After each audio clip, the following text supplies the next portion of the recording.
உதாரணம் இன்றைக்கு 4 மணிக்கு சூரியன் மகரத்துக்கு போகுதுன்னு வச்சுக்கொள்ளும் பொங்கல் நாள்.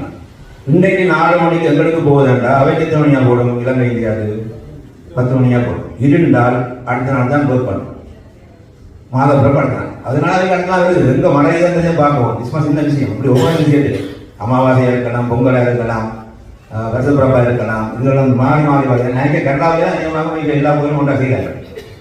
சில விட எங்களை விட கூட முதல் நடக்கும். ஏன்னா நாங்கள் இருக்கிற இடத்தை பொறுத்து அது மாறும்ன்றதை நீங்கள் தெரிந்து கொள்ளலாம்.